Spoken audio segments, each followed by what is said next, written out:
Hi, and welcome to The Breaking Point with me, Charlenè Brouwer. The Breaking Point is a podcast about your lowest point in your life and how you went from the breaking point to the breakthrough. And today I've got my guest, wonderful, fantastical, magical Angelique Pretorius. Now, Angelique needs no introduction. Darling, buying beautiful clothes is the only thing to do with money. No, really, I can't. You can pay me back later. Can't stay away for long, that one. I'd like to know what he has to say about the Urca gold. You haven't heard? Everyone's saying it wasn't there. They ran into a man of war instead, managed to make that ship. Angie, you're now in Los Angeles, and you're welcome. I'm so grateful to have you on the show today. I think the best place to start is from the beginning. Where did you have your idea of, this is what I want to do with my life? I want to become an actress. For me, I think I was always inclined towards the arts, visual arts and, performance, like for my parents and little kids' plays and that sort of thing. And then a pivotal point for me was when I went to high school. I was in grade 10 and I was lucky enough to be in a school where drama was offered. And I watched these students do monologues, and I just remember sitting in my chair and being absolutely fascinated, intrigued, and excited by what they were doing. I'd never physically seen that kind of thing before, where one person gets on stage and transforms and has a whole captive audience. And I remember saying to my friend who was sitting next to me, Karin, that's absolutely amazing, but of course I don't think I could do that. And she said, why not? I said, I don't know, it's just getting up on stage in front of people. I was very shy as a child. And she said, of course you can. And then it came to choosing subjects, and I was lucky enough to be able to do that as a subject. And then I think I thrived pretty much immediately at the school level. But then, of course, it's a whole other story to decide what you want to do for a career, especially when parents, like most parents, my parents were not all that keen on their kids pursuing the arts. None of them were in the arts. And, it's a very, very unstable, uncertain path. And, my dad comes from a financial background. My mom was a teacher, and my other siblings all went into kind of the finance, actuarial science type of fields. And I remember thinking, well, the other thing I'm interested in is architecture, because I enjoyed maths and design. And then my dad actually, and my stepdad, I'm so grateful that he said this, that if you are going to do something potentially equally as kind of precarious, you may as well do what you love.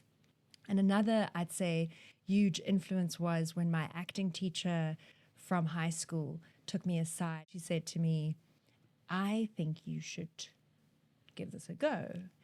And I was very, very touched by that. And to this day, I don't even know if she realizes how much of an impact that had on me, because she gave me that little bit of encouragement that I needed to actually give it a go. And I mean, even while I was studying, at the end of just about every year, I'd have a complete panic attack and think, what am I actually doing?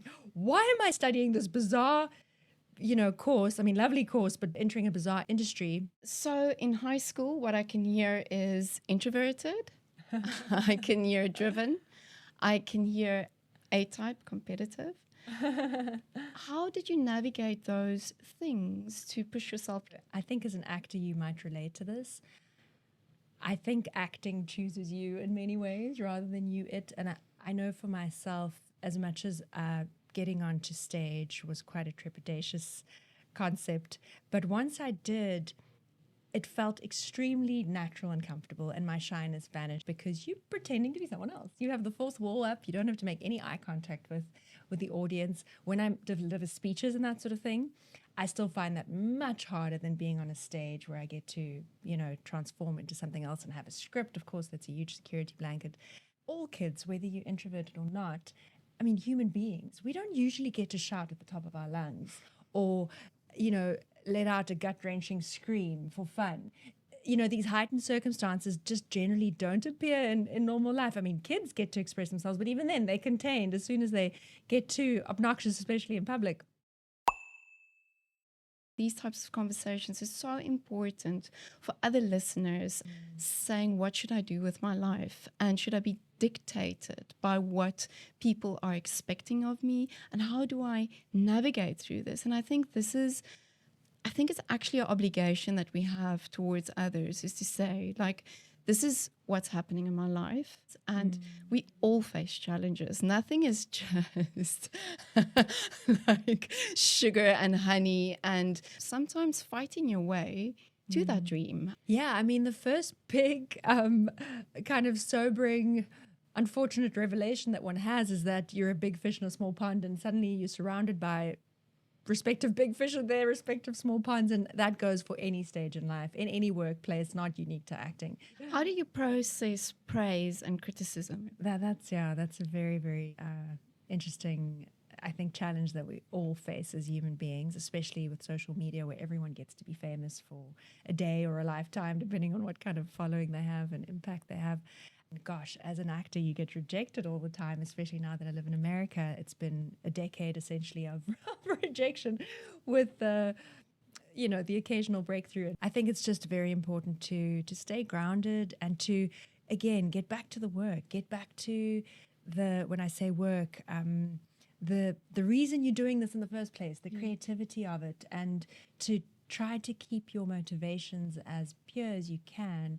I know for me, for example, fame has just never been a driving factor. In fact, sometimes I think, I don't know how well I would fare being super famous on a global scale. But I also know that it goes hand in hand with opportunities, unfortunately, with, very much economically driven industry. So, yeah, and I think one gets better with it with time as you get to know yourself. But that's the thing, right? We've been in this industry together for 20 years, and the constant thing is rejection. The criticism I've received is actually so ridiculous, where you get to a point where you are aware that you are kind of like a chess piece within the film industry that needs to be moved. So we were in our 20s, and I remember, and I'm going to call these people on their name. It was Rolanda Marais, Tanya van Graan, Angelique Pretorius. If you guys showed up for a casting, I'm like, I'm out. That's me. I'm done. I'm just here representing the figures. One of them is going to book it. And I actually auditioned against you in High Rollers, and you got the part. But before that, I'm like, Angelique Pretorius is there. I don't even know why I'm here.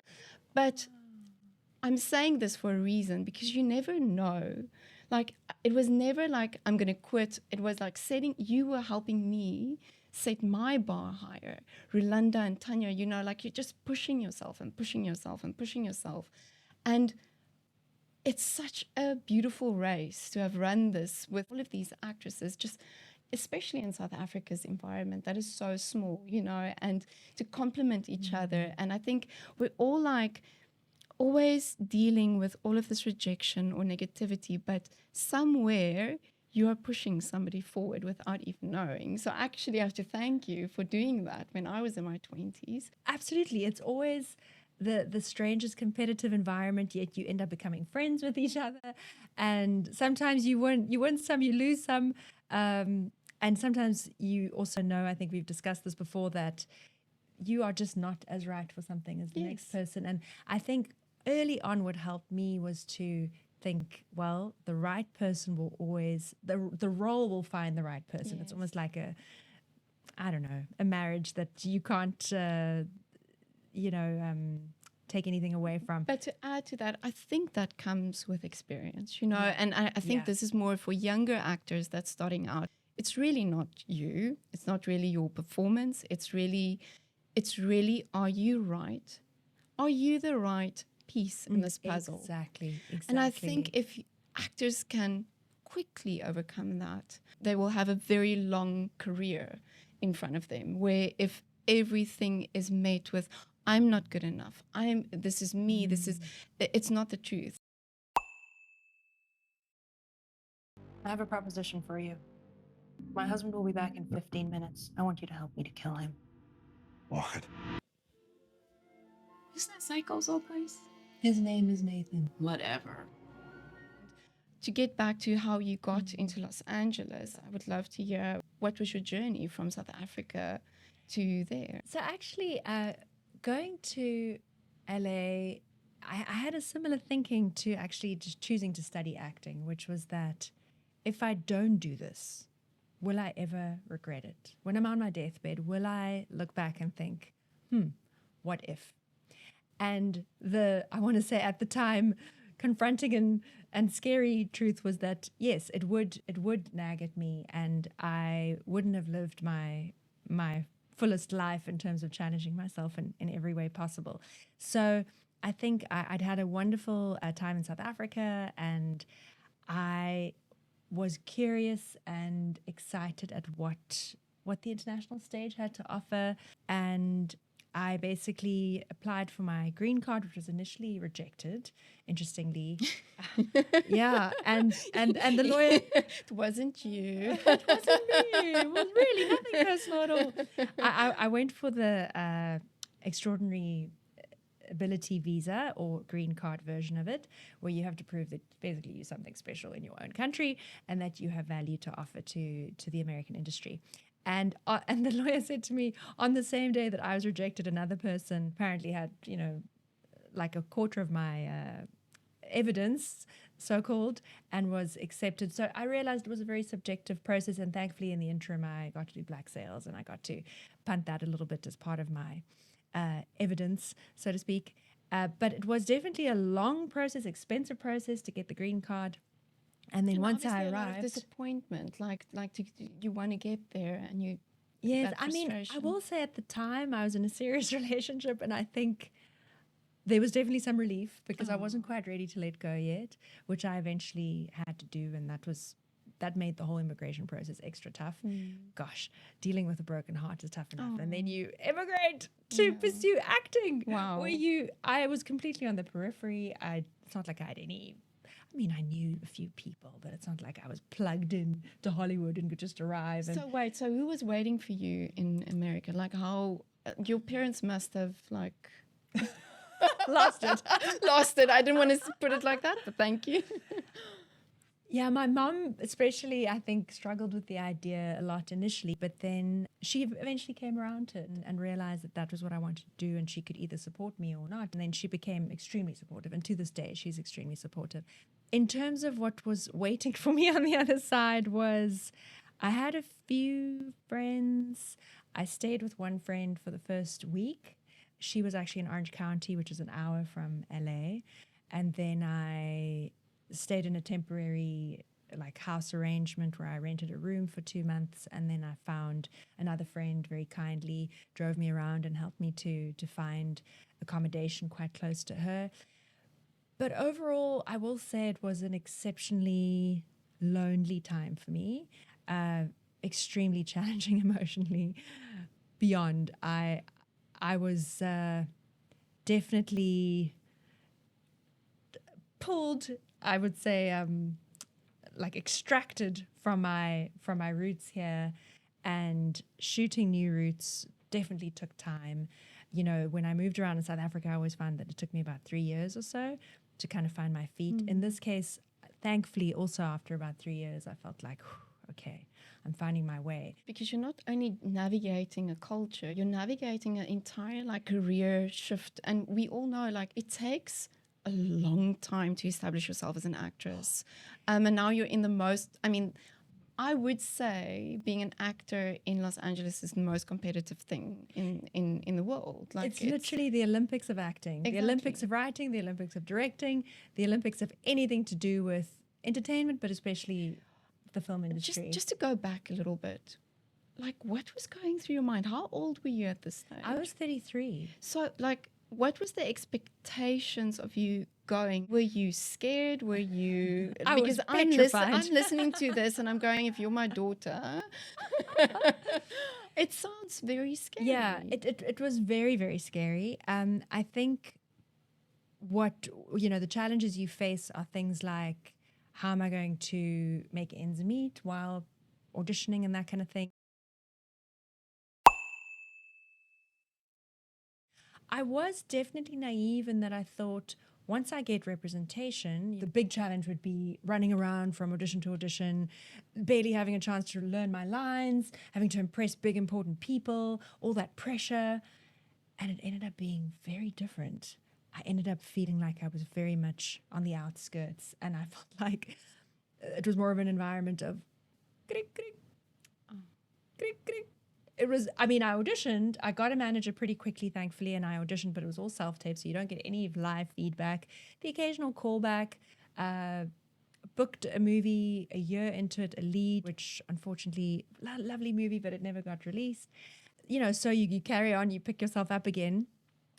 But yeah, very, very scary and challenging.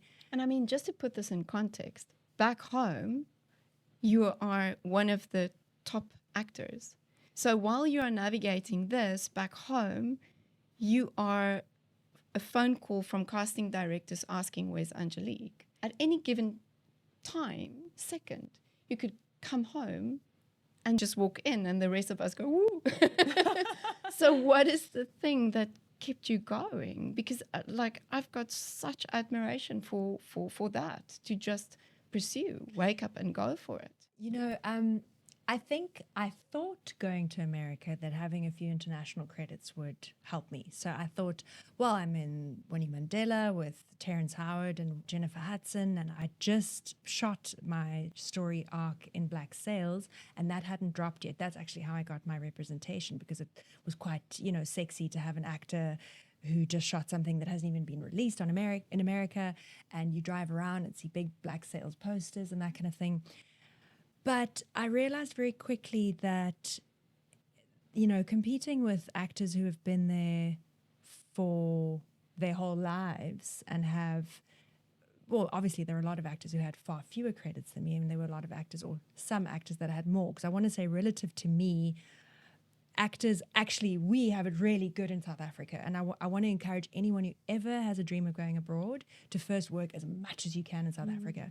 Because, yes, it's still competitive, but at least we all kind of get a chance at some point to participate. And, you know, at some point, yes, the role is going to be perfect for you and you're going to get to have that great acting opportunity.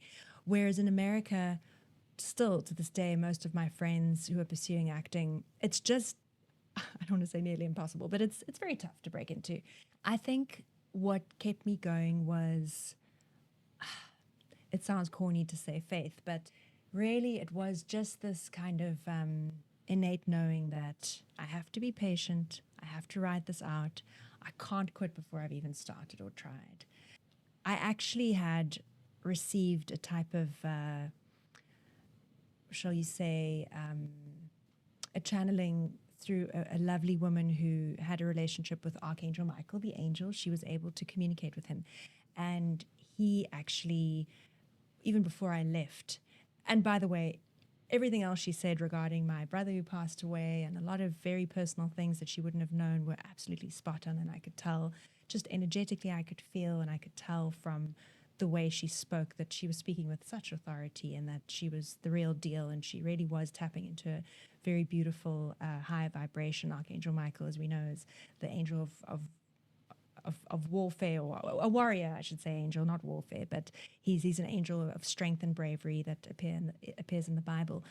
And anyway, and the message from him was just unwavering that the shrubbery is dead here for you. Not to say that I couldn't have continued, but you've basically achieved what you've needed to in this country, and you need to now explore and basically share your talents with the world. And of course, had I known in hindsight just how challenging and how long it all would have taken, and then only once I started writing and producing and now directing as well, I actually got over my imposter syndrome, which is a massive thing and you can't rush it. Yeah. Before you go on, like for a lot of people that don't know, what is imposter syndrome? Like, I didn't know that concept either until I moved there, until I experienced it myself. It's basically when you feel unworthy of being in a position, specifically usually in the workplace, where you get a certain opportunity, or you want to potentially get a certain opportunity and have a certain amount of success or authority and that kind of thing, and you don't feel worthy of it. So I, for a long time, even though on paper I would tell myself, yes, I've done enough to be here, and I totally can make a good contribution. I'd be watching TV and think I could play that role, but emotionally and spiritually, it was a very different journey.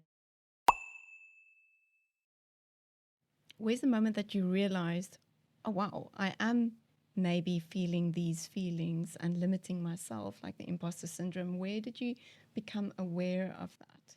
Or were you constantly aware of I was it? constantly aware of it. I will say, though, in hindsight, as you work through it, you realize how intimidated you were. You're in denial to a large extent. I mean, I will say every few months I would have a massive wobbly. And what I mean by that is I would have the floodgates would open and nothing could console Angie, because the other tough thing about pursuing something like acting in LA is, guess what?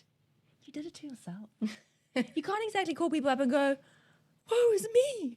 This is the most difficult thing I've ever done, this unrequited love affair.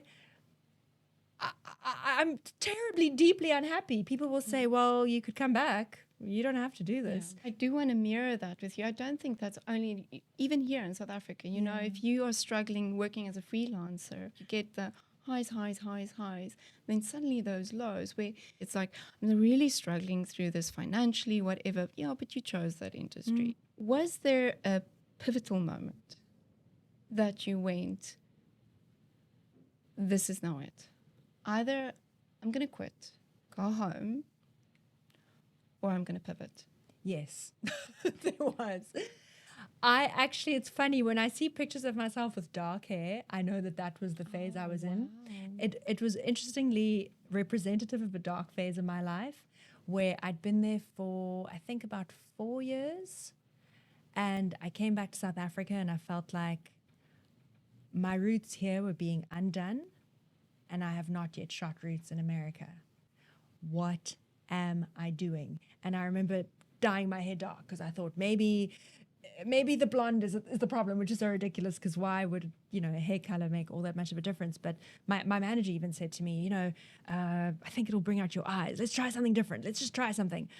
And I did that, and I, in a way, didn't even feel like myself. I mean, it's fine. It was a phase, but I was very conflicted, and thankfully, it was exactly around that time that I met my writing and producing partner, who happened to be my neighbor. And he started helping me with self-tapes. And like by self-tape 2 or 3, he realized I can act, and I read some of his writing and knew that he could write. And we started to play around with the idea of making something together, even though I didn't fully trust it yet, because we're going to make a low-budget movie now. I'm an actress. I get cast. I get sent the script that's already polished. I just learn my lines. You're so programmed to think that that's your role in life.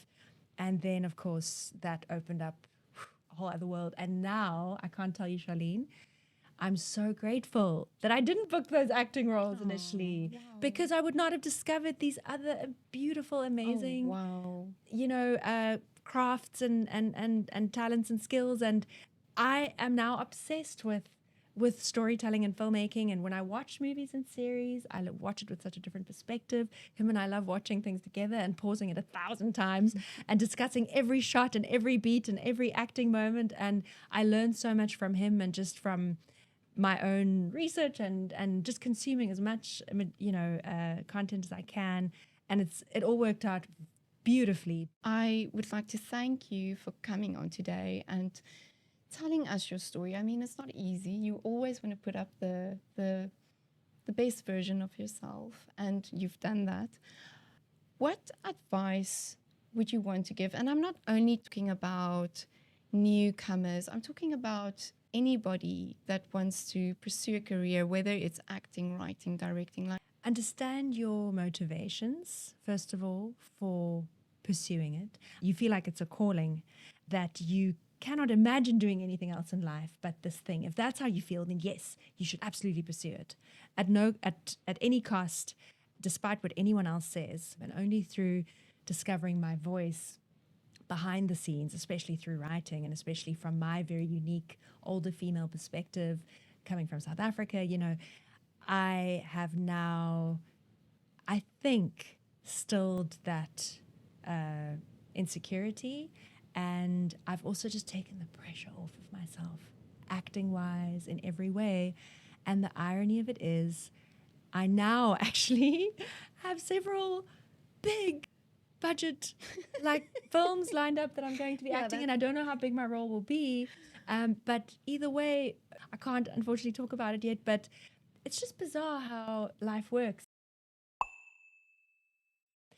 Outside of focusing on your own craft, I think it's important to get involved in other things, whether it be a hobby or a different type of job that can bring income in. But I honestly strongly recommend doing or staying within the industry, because if you can be involved in production in whatever capacity, whether it be on set or post, ideally on set, because there you'll not just meet a lot of people, but you'll learn so much about how productions actually function and how just the whole thing fits together. I think it's very good for building self-esteem. It's extra income. It's another skill, and it just takes the pressure off. I would love to get you back on the show Of a course. couple of episodes or down the line, because I still wanted to talk to you about being Afrikaans and the cultural aspects, navigating that. But I think I'm definitely inviting you back on a later show. So remember, I have first dibs on the interview after Absolutely, absolutely. Angie, what a pleasure. I'm so proud of you. I'm so super proud of you. Thank you so much for having me. I'm so delighted to be here. Thanks for watching. I am so happy to share any of my breakthroughs and especially my struggles, especially if it helps people, because I've been there, and all I want to say is don't give up. It can be around the corner. Just keep on going. Go back to your craft, go back to your motivation for why you're doing this, and appreciate all the beautiful people around you that you get to work with, all the other creative spirits. Definitely. What a privilege. We're so blessed to be in this industry. Sometimes that no is destined. Absolutely. I believe that sometimes that firmly. no is destined. So thank you for listening. Thank you for watching.